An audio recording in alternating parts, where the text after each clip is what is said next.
Okay. All right. All right. So in terms of grading and whatnot, everything's up to date except for the two labs, which I want to go through in some detail, probably either tomorrow or this weekend. What was interesting is I pulled just the high-level review of your data because I was interested in the absorption values. And if you recall, we did 2 absorption tests. So let me refresh your memory. The coarse aggregate absorption test was the one where we dried the gravel on the pan where the surface was dry but the pores were filled with water. We weighed it and then we put it in the oven and we weighed it again, right? And we calculated absorption for the coarse aggregate that way, okay? For the fine aggregate, that was the cone test, okay? That was the one everybody had so much fun with. Now, if I were to compare all 6 groups' data, which do you think the class had more agreement on, the gravel or the sand? Gravel. It was the sand. The sand values are, so it's funny you say that because that's exactly what I would have said, and then I looked at the data, and the sand data is very closely aligned. The gravel data is all over the place, so I'm curious. I want to look at your labs in a little bit more detail, because next week what I'm going to do is prepare sort of some stuff in the background for the big old concrete lab, and so I just want to dig into it a little bit more. We might just use your data and just see what happens, or I don't know, I want to look at it a little bit. We did pull your cubes. They are curing right now. One of the things that Patrick mentioned is that some groups, the tamping could have been done better because there might be some voids in some of those cubes. So, but it's all a part of learning. So we'll find that out. So, okay. I called an audible on something, but in your favor. I added a day. This was supposed to be due on Thursday, and I made it due the following Tuesday. Okay. So just because what's going to happen is we're going to go through. So I'm assigning this today. We're going to go through the procedure today. We're going to do an example on it on Tuesday, and then I kind of wanted to leave Thursday open to see if anybody had any questions about it. There's a lot here, so we're going to spend today just talking about the procedure to design a PCC mix, okay? The refined procedure, I guess I should say. All right, before I start going on with this, did everybody get the QR code? Okay. All right, then let us begin. Our goal today is to discuss the refined procedure for designing a batch of Portland cement concrete. And just sort of set the stage, I want to sort of discuss the simplified procedure. So the way the simplified procedure worked is we said, okay, are we dealing with air entrained or non-air entrained? What's your aggregate size? Here's the answer. And that's it. Okay, and there's a lot, and I mean a lot of interactions and a lot of comparisons between, you know, the proportion of cement to the proportion of gravel to sand to so on and so forth that we are just sort of blanketing over with these base assumptions. Now, this refined procedure that we're going to discuss is also empirical in nature because we're going to be using a lot of tabulated data and interpolation and things like that, but it gets a little bit more precise in terms of, okay, let's start about the relationship between water and cement, and then the relationship between this component and that component, and so on and so forth.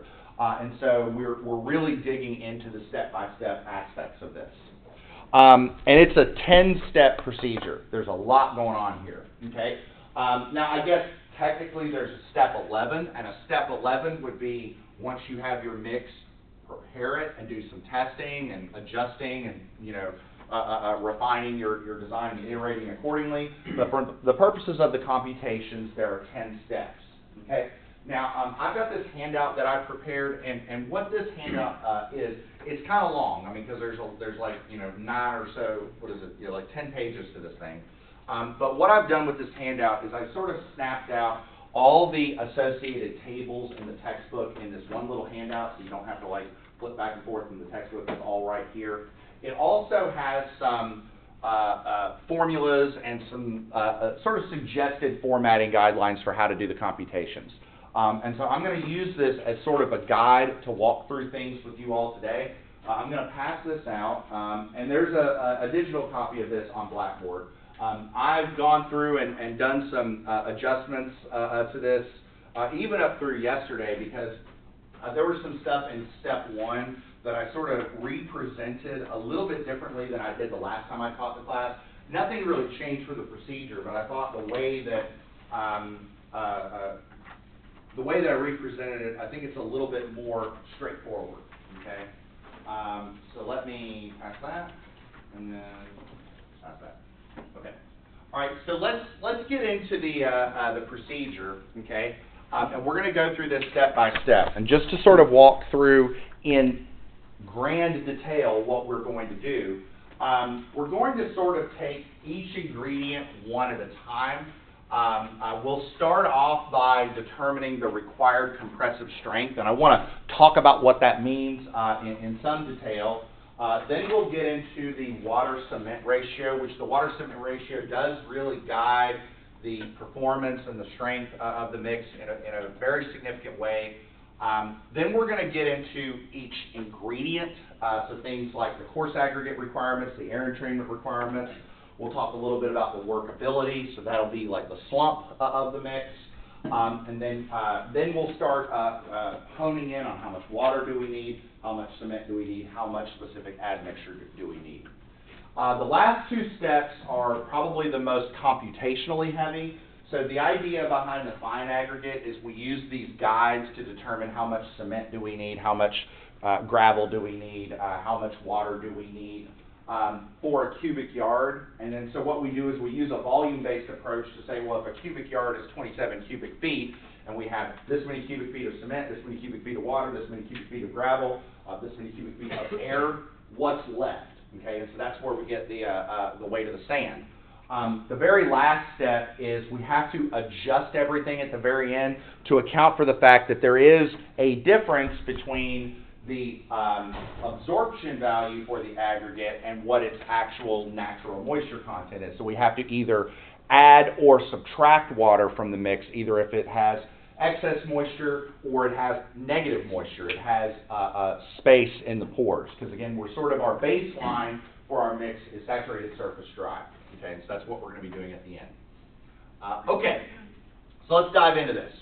Okay, so let's start with the goal, or one of the primary goals of a mix of Portland cement concrete is to achieve a desired compressive strength.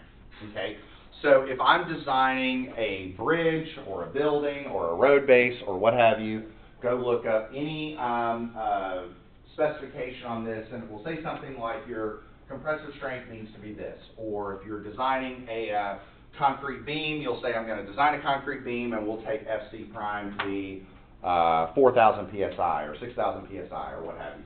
Okay, and so just to be clear, what I mean when I say compressive strength is if I take an element of concrete, I load it in the hydraulic press until it fails, I'll get a force, take the force, divide that by the area in order to get the stress that caused that element to fail. We call that the compressive strength. Okay, and so we term that FC prime. So FC prime, it's one of the most ubiquitous notation symbols in civil engineering. Whenever you see FC prime, that's what that is. It's compressive strength of concrete. Okay, now what we take the attitude of in here in a mixed design context is there is a difference between the compressive strength that we're going to use for structural design versus the compressive strength that we're going to use for mixed design. Okay, and so here's kind of the idea. Okay, in this class we're going to do a whole host of concrete cylinder specimen casting, and we're going to break them all. Okay, we're going to break all these cylinders, and I guarantee you there's going to be some scatter. There's going to be, let's say we design our mix for 4,000 psi. There's going to be some that have compressive strengths higher than 4,000 psi, and there may be some that are a little bit lower than 4,000 psi. Okay, so there is a difference between what we specify or what we can count on for the purposes of structural design versus what we need to do for the proportioning of our mix. And so essentially what we do is we bump that up a little bit. So if the structural engineer says, I need a batch of concrete that can meet a 4,000 PSI compressor strength, more often than not, we're proportioning our mix for something a little bit more than that. Okay, does that make sense? Now, what ACI says is they say that the ACI, the American Concrete Institute, defines that the allowable risk is a 10% chance that the compressor strength is less than the specified strength. So what we're going to do is we're ultimately going to bump that up a little bit. Now, where am I getting this factor of 1.34S? Well, I'm basically using the normal distribution, and I'm saying, okay, y'all, I'm sure most of you have either had STAT 345, or even if you hadn't, you've probably seen the bell curve, and you can probably, find a textbook, go find your Z-score and whatnot, and for this area, that Z-score is going to be 1.34. Okay, so what we'll do is we'll say, all right, we're going to take the compressor strength and we're going to add 1.34 times the standard deviation we get from all our cylinder tests, and we're going to use that as our required strength for the purposes of proportioning our mix. Okay, now, so what we do off the bat is we say, okay, we're going to take our specified compressor strength and we're going to augment it a little bit. Okay. Now, what we're going to do for the purposes of computing a required compressive strength is we're going to take that as the maximum of these two expressions, okay? And so we're going to take our compressive strength plus 1.34 standard deviations, or this term down here. Now, this term down here is intended to be used if you have a really high expected standard deviation from your cylinder tests. The last time I taught this class, I said, okay, if your standard deviation is over 500 PSI, use this. If it's less than 500 PSI, use this. But honestly, essentially what we're saying is just take the maximum of the two. So it's a lot easier to just compute these, take the maximum, and that's what we're going to do. Okay. Now, there is a slight adjustment here. So what you'll do is instead of using the standard deviation in this expression, we're going to use an adjusted standard deviation. So we're going to adjust the standard deviation by this term F, okay? Now this term F basically is for if you only plan on testing a small amount of samples. What I'll say in most civil engineering contexts is that that isn't the case. If you're doing a large-scale civil engineering project, it's not really that big of a deal to test a number of cylinders. So in most instances, you could take F to be 1 if you're going to use, or if you're going to test more than 30 samples. If you're testing less than 30 samples, basically what this is saying is you have to have a little bit of cushion, a little bit of wiggle room in the standard deviation that you use in this expression. How do you determine that modification factor? It's pretty straightforward. It's just a lookup, okay? But again, the idea is that if you're testing 30 samples or more, not really a big deal. So if you were planning on testing 20 samples, you wouldn't use your standard deviation. You'd use 8% higher than that, okay? Okay, so that's, again, this is why I have this on page 1 so that it's all right here.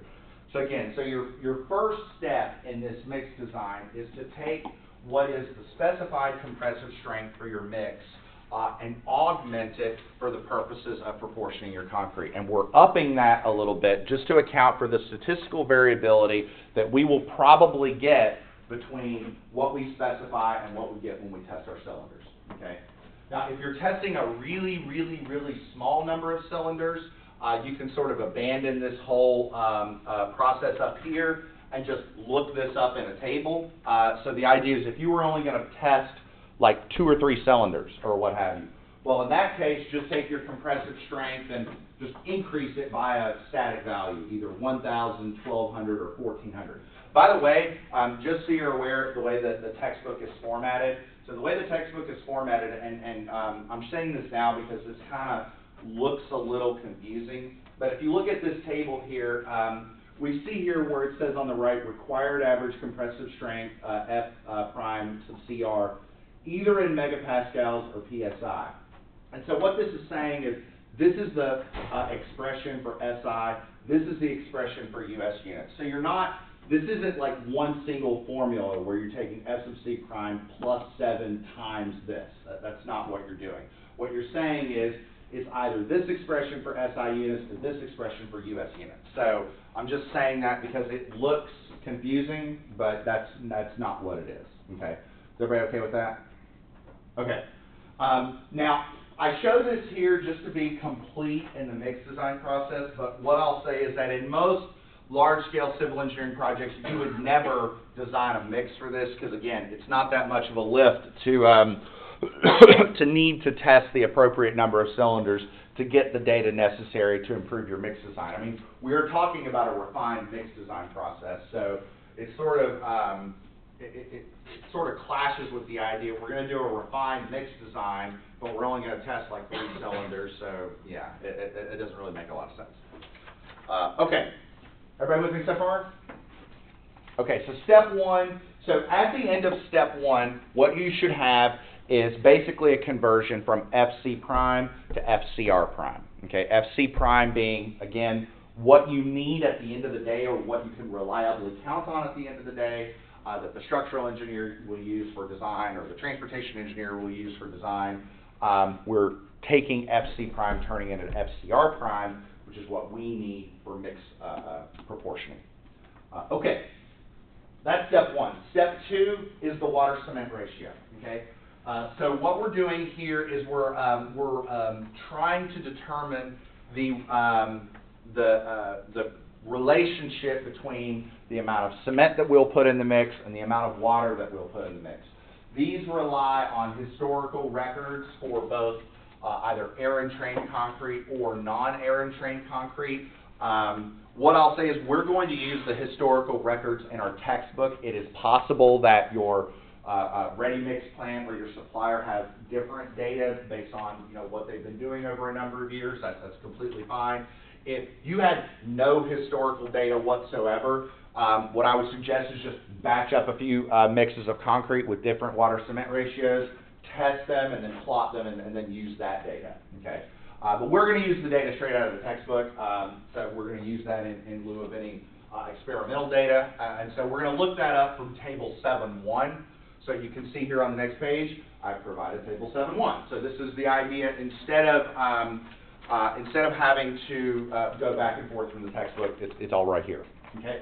So this is the idea.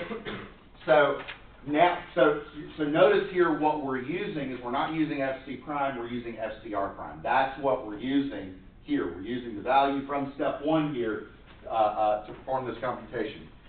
So the idea is that if I calculate an FCR and it's 5,000 PSI and it's non-air-entrained concrete, I'm going to use a water cement ratio of 0.48. Okay. If it's air-entrained concrete, I'm going to use 0.4. Okay. One thing I will say about step 2 is that because we are using the FCR prime, not FC prime, FCR prime is usually not 4,000 or 5,000. It's going to be 4356.2 or 5783.9 or whatever. Okay. So what that means is you're going to have to linearly interpolate. You're going to have to linearly interpolate this table to get your data. In terms of once you do that linear interpolation, I say just 2 decimal places for your water cement ratio. You don't need to get super fancy with that. So 2 decimal places is just fine. Okay. Everybody okay with that? All right. Now Table 7.1 is where you're going to compute a water cement ratio, but that ratio does have limits. Okay. And those limits are specified in Table 7.3 and 7.4. Okay. So the idea is that what you're going to do is determine your water cement ratio with Table 7.1 and then see whether or not Table 7.3 or Table 7.4 limit that water cement ratio. And it's possible that Table 7.1 governs. It's possible that one of these tables govern. Okay? So these are essentially the maximum that you should be using. Now, what are these tables intended to do? Well, they're essentially trying to assess the environmental considerations of your problem. So these will not come into play, these 2 tables would not come into play if you were proportioning a mix for a beam in a building, okay? Because that beam in a building is going to be in an interior environment, So it's not going to be subjected to any significant freeze-thaw cycles and whatnot. It's also not going to be exposed to sulfates and things like that. But if it's going to be a bridge deck or if it's going to be a pavement application, well, that changes things because it's outside and so on and so forth. So Table 7.3 is really more about just general exposure. Table 7.4 is about exposed to sulfates in soil or water. So this might be appropriate if you were doing like a retaining wall or something like that. So the idea is that based on your exposure condition, you're going to have a limiting water-cement ratio. And so you've got exposure conditions such as concrete. So from the very top, this is sort of the most gentle exposure condition. So this is concrete protected to exposure from freezing, thawing, and de-icing chemicals. So condition 1 would sort of be the interior element in a building, whereas condition number 3, this would be your bridge deck. This would be your pavement application.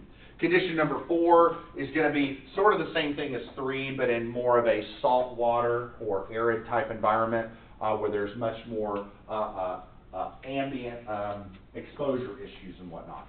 Okay, so like exposure category 4 would be like if we were doing a pier in an ocean environment. That would definitely be a exposure category 4. So we'll look this up here, also look this up here. These are going to be requirements for concrete exposed to sulfates in soil or water. And again, that's just going to be dependent upon your environment. Okay, so we might calculate a value from Table 7.1. So let's say we get a value of, I don't know, 0.38, okay? And we get 0.4 and 0.5 from this, then we use the 0.38, okay? But if it's the flip side, if we calculate a value from Table 7.1 and it's like 0.57, and this says 0.45, we use the 0.45, okay? So we're essentially using the minimum of these 3 tables, okay? And it's possible that, like, for example, if you had condition 1 over here is basically saying, just don't worry about this table, just use whatever you got from 7.1, okay? Make sense? Like I said earlier, please do not just add water to the jobs at the job site to increase workability. It will greatly reduce your performance in your concrete. And just to sort of like make the point, let's say we had a water cement ratio of about 0.43, okay? So let's put some numbers to that. Let's say we had 685 pounds of cement and about 292 pounds of water, okay? And that's going to be a water cement ratio of about 0.43. So let's use air and trained concrete, and let's say that's about, I don't know, like right here. Actually, I can do better than that. Let's put it about right there. Okay. Now let's just say it's not as workable as we would like, so let's just add 10 gallons to the mix. Well, we add 10 gallons to the mix. If we recalculate our water cement ratio, we get a water cement ratio of 0.55, okay? So that's going to be like all the way over here. Look what that did to the compressive strength, okay? We went from a compressive strength of about 4,300 to about, I don't know, my graphs are really bad, maybe like 3,000, 3,200, something like that. That's a heck of a reduction. I mean, if you look at percent drop, that's like a 25% reduction in strength just because you added a little bit of water to the mix. So it's a really, really bad idea to add water to the mix on the site. Okay. Sound good? Oh, that went slide one too many. Okay. All right. Next thing we need to do is we need to start looking at our ingredients. And so we're going to start looking at our coarse aggregate first. So coarse aggregate, I'm just going to say it. If you hear me use gravel, that's what I'm talking about. I'm talking about coarse aggregate. Okay. So we like large aggregate. We like dense aggregate. It's the most economical. It makes for the greatest performance of the material as a whole. The problem is that the bigger the aggregate, the more of the issues that we have in terms of the aggregate or the concrete consolidating and filling all of the voids necessary in a given form. Okay. Now let's go back to some terminology. Okay. So if you remember, we have two sort of maximums. We have a nominal max aggregate and we have a max aggregate. Everybody remember that? Nominal max aggregate and max aggregate. Okay. So the nominal max aggregate, remember that was defined as sort of the first sieve that starts to retain some gravel, right? But then the maximum aggregate is one size higher, okay? Now, This is the only place in the entire mix design where we're using the maximum aggregate, okay? Now, the reason that we're using the maximum aggregate here is because what we're using it for is to check the issues of consolidation during the mix. So one thing I'll say about this calculation that we're going to do off the side, this part right here doesn't actually directly affect the mix design at all, but it is something we need to check to make sure that the aggregate that we're using is appropriate for our application, okay? So for example, if we're using, if we're casting an unreinforced slab, so an unreinforced slab would just sort of be like a slab on grade, something like a pavement application or what have you. What this is saying is, however thick the slab is, take the thickness of the slab, divide it by 3, and that is the maximum aggregate size limit. So if I have a 6-inch slab, okay, if I have a 6-inch slab, divide it by 3, that means that 2 inches, that is the biggest maximum aggregate size that I use. So if I do a sieve analysis and my nominal max aggregate is 2 inches, that's a problem, right? Because that means the max aggregate is too big, okay? Does that make sense? Okay, so we're not actually using that, that maximum aggregate size for the mix design or for the computations, but it's something we should check to ensure that the aggregate's going to be appropriate for the application, okay? Nominal max aggregate is what we're going to use, you know, pretty much for the rest of the problem. Okay, now, I'll talk about this a little bit more in detail on Tuesday when we start getting into our example, but we're going to be talking about clear spacing between rebar. We're also going to be talking about cover, okay? Has anybody ever heard the term, have we talked about covering here? So cover is defined as the clear distance between the edge of a piece of rebar and the edge of the surface of concrete. So, like for example, if I have, let's say, a deck or a slab type application,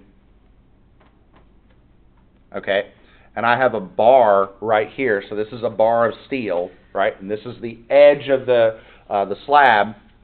This distance right here is cover, okay?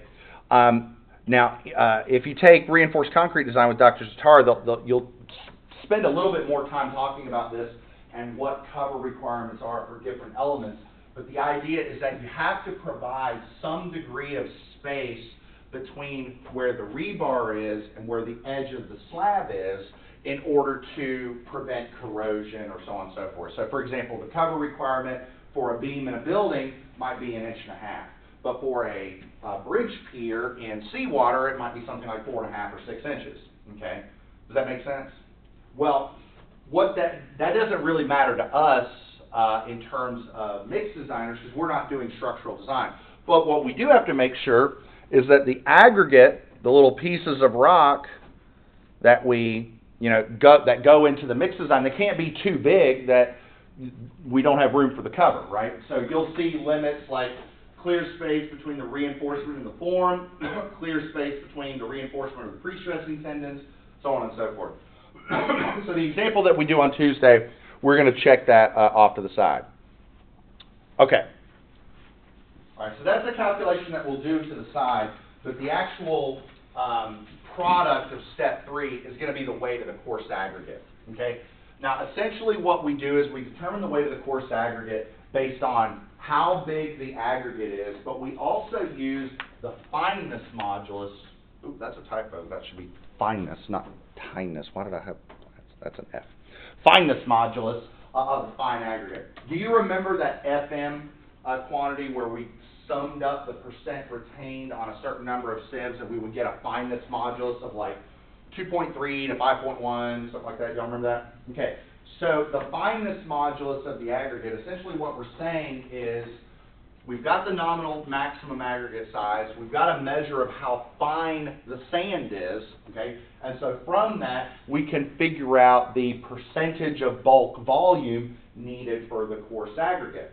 So if we know that percentage and we know the unit weight, take that unit weight times the percentage, that's our weight, and then if we adjust that for 27 cubic feet versus a cubic yard, we can get the amount of coarse aggregate or the amount of gravel we need in a cubic yard of concrete. Okay, and by the way, in general, what we're going to do for our mix design is at the end of the day, we're going to say, this is the amount of ingredients you need for a yard of concrete. So if your job needs 100 yards of concrete, just take these values, multiply by 100. That's going to be our baseline. Okay. Now, how does this table work? Again, a little bit more linear interpolation. So we take our fineness modulus, we take our nominal max aggregate size. So if we have a nominal max aggregate of 2 inches, we have a fineness modulus of 2.6. That's our percentage occupation by gravel. So that's our bulk volume percentage by gravel. I'm calling what I'm getting from this table here, I'm calling it C sub S, okay? So I take that percentage of the unit weight of the gravel multiplied by 27. There we go. Why 27? Because there's 27 cubic feet in a cubic yard. Okay, does that make sense? So that's our gravel weight. So now we have the weight of gravel. We're going to adjust that a little bit at the end, but by and large, that's our weighted gravel. Okay. Next up is air entrainment. Okay, so we're going to determine the air entrainment requirements for our job. So we're going to split that up, bless you, into essentially 4 categories. We either need it or we don't. So we have non-air entrained concrete, and if we do have air entrained concrete, it's going to be mild, moderate, or severe exposure. Okay. So what are the differences between that? So mild would be something indoor or outdoor that's not exposed to freeze, thaw, or salts. Moderate would be freeze, thaw, but no moisture period before freezing. So a good example of a moderate free exposure situation for a mix would be the 3rd Avenue parking garage. The 3rd Avenue parking garage is outside, but the elements are not like just in the middle exposed to the aggregates. Like there's a little bit of shelter to it. So if I was proportioning a mix maybe for the columns in the 3rd Avenue parking garage, I'd probably go with moderate. If I was doing a bridge deck, I'd probably do severe, because it's going to be exposed to salts, it's going to be exposed to freeze thaw, so on and so forth. It could have standing water. That's a severe exposure condition.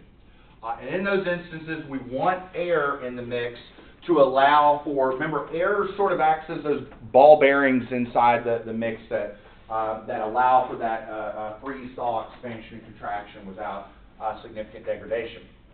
So based on our maximum aggregate size, based on our exposure condition, we can determine the percent air that needs to go into the mix. So it might be 5%, it might be 4%, it might be 6%, so on and so forth.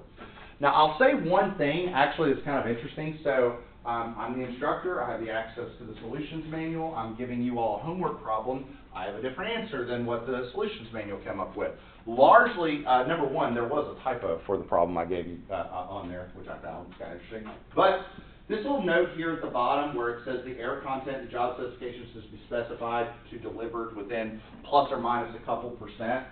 What we're going to do in this class is just use the value that we get here, but there is a little bit of wiggle room. And one thing the solutions manual did is they looked up a value here, but then they adjusted it a little bit. I'm not going to adjust it. We're just going to use the value directly from the table. That's just me. That's what we're going to do. Okay. Step 5, we're going to talk about workability. Okay, so this is a test that we are going to do in the lab. This is a slump test.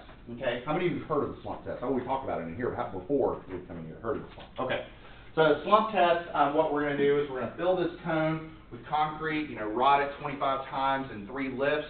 We lift the cone, the concrete settles, so you can flip the cone upside down, take your tamping rod, and measure the amount of slump, how much it settled down. Okay, slump is the idea, the more it slumps, the more workable the mix is, right?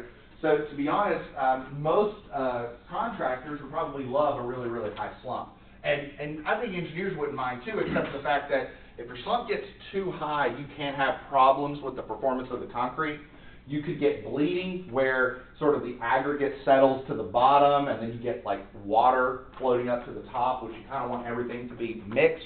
Or you can, the other side of that is, again, the water bleeds to the top, but also the aggregate can settle to the bottom and segregate from the rest of the cement and water paste and whatnot. So you want everything, you want it to slump, but you also want it to, stay as homogeneous as possible, okay? Now, there's a recommended guide in Table 7.7 on what is the recommended slump for given types of construction. So for example, if you're doing beams and reinforced walls, or if you're doing building columns, you kind of want a little bit of a higher slump because the formwork that you're placing the concrete in, the cavities are a bit narrower, so you want the concrete to sort of work itself in there a little bit. Whereas if you're doing like a slab or like a foundation or something like that, the concrete's got a little bit more room to move, so you can be a little bit tighter on the slump. So it's usually going to be like a minimum of 1 inch and somewhere between 3 and 4. What we're going to do in this class is just take the average. So if we're doing a beam, it's somewhere between 4 and 1, we'll use 2.5. Okay, that's what we're going to do, is we're just going to take the average. So either 2.5 or 2, really. Okay. So far, so good? All right. Next up, okay, now let's get to our next ingredient, which is H2O. Let's talk about the water. Okay, so we've got the weight of the coarse aggregate, we've got our water cement ratio, and we have our desired slump.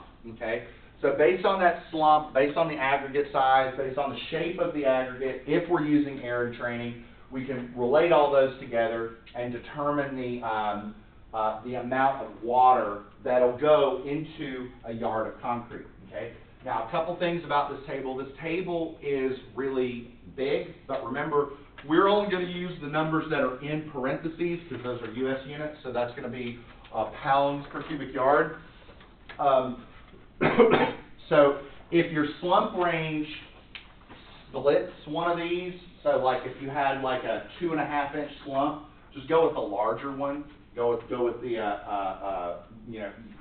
there's enough variability there that we want the larger one. If I would say though, linearly interpolate, if for example your max aggregate, your nominal max aggregate is like 4.5 inches, I'd just take the average of those. Okay.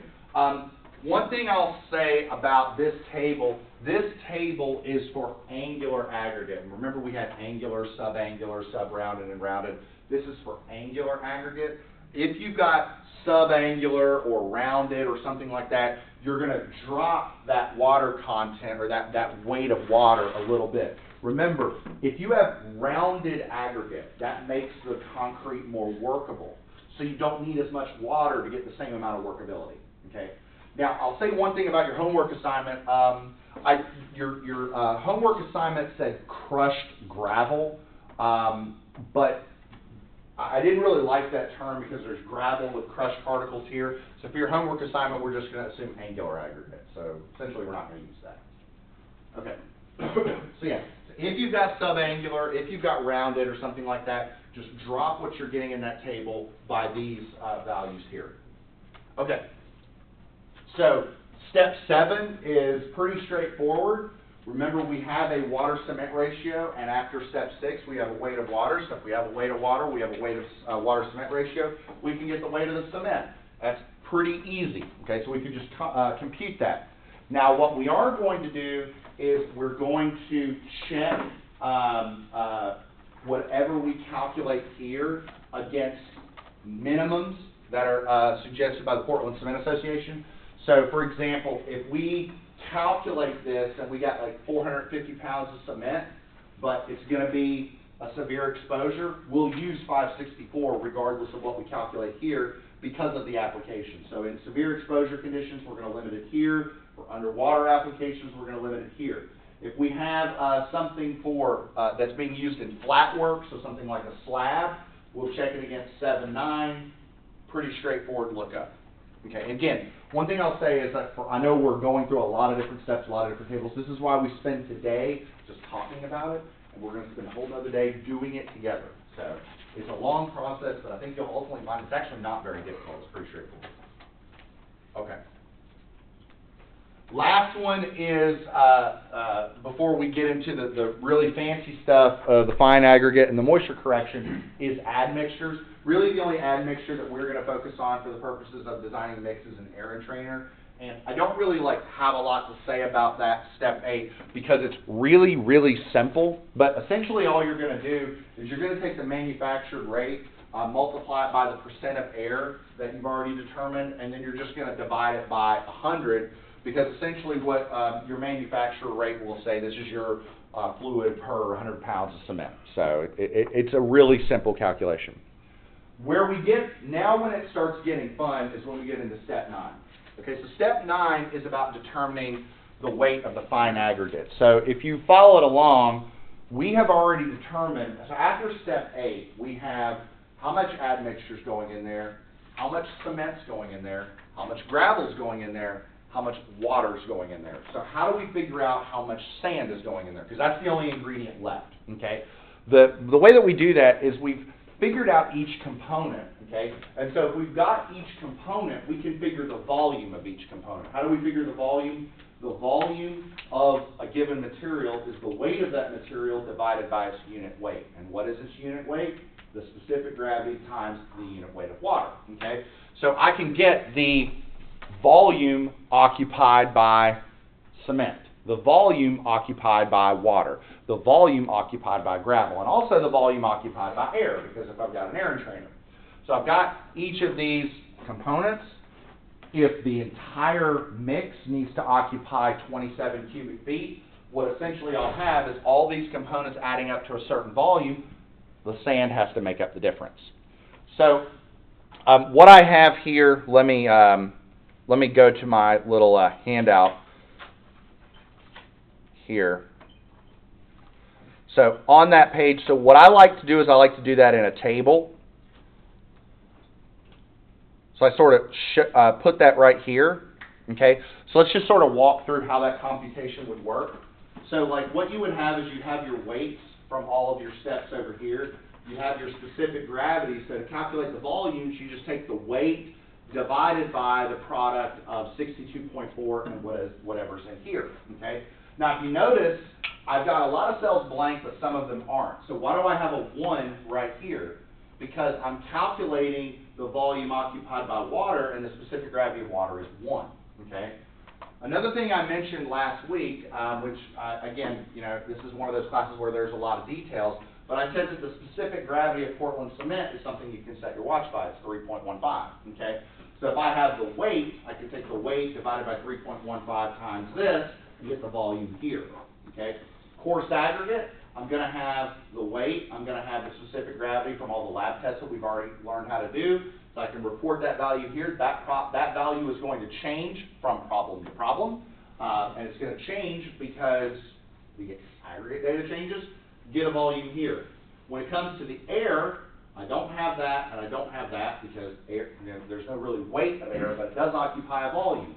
How do I figure out that volume? Take the percent air times 27 cubic feet. It's really easy, okay? So I'm going to sum all this up, and I'm going to get a quantity right here. And so let's keep the numbers simple. Let's say that this is 22 cubic feet. So I'm saying 22 cubic feet is occupied by all these ingredients. That means sand has to occupy the other 5 cubic feet, okay? So basically, I'm just going to take the difference here and then rearrange this equation to figure out the weight of the sand. Make sense? That's how that works, okay? So after step 9, I essentially have the weights of every component. I've got the weight of the gravel, the sand, the cement, the water, and I know how much admixture to put into the mix, okay? If that's the case, then shouldn't I be done? What's left? I mean, isn't that the end of the problem? No, because there's one final step. And that final step is a moisture correction, okay? So so if you look at all the stuff that we've done so far, all these mix designs assume that all the water that we put into the mix is water that's in excess of SSD, a saturated surface dry, okay? And we all know by now that there's a difference between what is the water content at saturated surface dry versus what is the actual water content of the aggregate in the field, okay? So we have to adjust the weight of the water that goes into the mix based on what's going on inside the coarse and fine aggregate. So that's another one where we set it up in a table. So what we'll do is we'll take our weights right here that we calculate that, you know, we've got. We'll look at the absorption, figure out how much water goes here, and then what's the existing water content, what's the water there. Take the difference between the two, sum that up, and adjust accordingly. Okay? And it's a pretty straightforward computation, because ultimately what we're going to do is we're just going to essentially subtract. So this is going to be sort of our water error, if that makes any sense. Like the mix design is assuming we need this much water, but this correction is going to account for the fact that there's a difference between these two moisture states. So we're just going to subtract that off. It's a subtraction, but keep in mind that value could be negative if we had excess capacity in our pores to contain water. So we might be adding water at this step, we might be subtracting water at this step. It just depends on what these percentages are, and it can change from problem to problem. Because we are now changing the water in the mix, we have to compensate by adding more gravel and adding more sand, because we want the volume at the end of the day to be 27 cubic feet. So like the idea is if we subtract off water, we're going to add up gravel and sand. And we add that up based on just adding up a little bit of percentage based on the inherent moisture content that's present. And then you're done, okay? Because at that point you have gravel, sand, cement, and water that has been corrected for its nascent moisture, all proportioned for 1 cubic yard.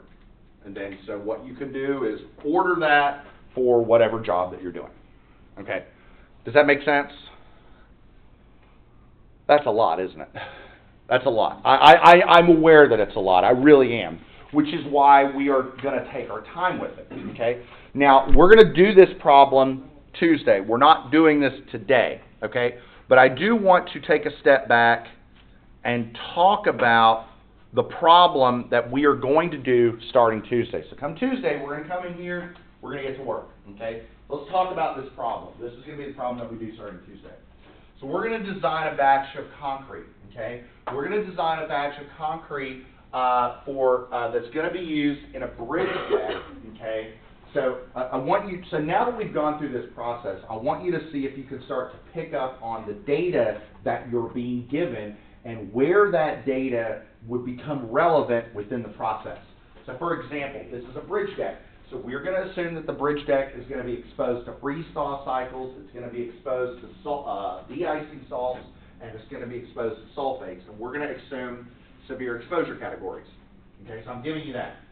Another thing I'm giving you are the dimensions. Okay, so I'm telling you that the slab is 9 inches thick. I'm saying that the minimum cover is 2.5 inches and the minimum rebar spacing is 2.5 inches. So we're going to need that data to assess whether or not the aggregate is appropriate for the application. Okay? So we're going to assume that the target compressive strength is 4,000 psi. So this is what the structural engineer is going to use for the purposes of design. We are going to need to bump that up a little bit for the purposes of our mix. Okay? Now, in order to do that, we're going to use a standard deviation of 400 psi. So again, this is after we do all our testing. We're going to assume that's our standard deviation, and we're going to assume that we're testing over 30 samples. So again, think about where that value comes in. Bless you. Where that value comes in to the mix. Okay. Now, the next slide includes all of the aggregate data. Now, let's just think about this. This is the stuff that you all know how to calculate. Like, you not only do you know how to calculate it, but you know how to get it because we've done these experiments. You can calculate the absorption of coarse aggregate. You can calculate the absorption of fine aggregate by sitting there and tamping that cone for 2.5 hours until you get it to settle properly and whatnot. I'm getting jokes out of you. All right, about coarse aggregate. So what do we get from the coarse aggregate? We get a 1-inch nominal maximum aggregate size that we would get from a sieve analysis. So we do a sieve analysis, we get that data.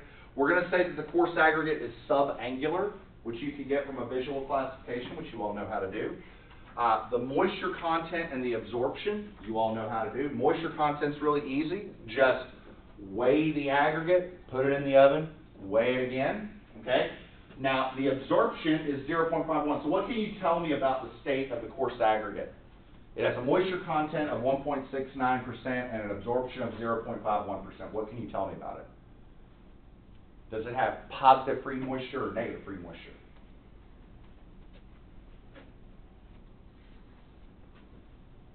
Positive free moisture. It's got excess moisture. That's exactly right.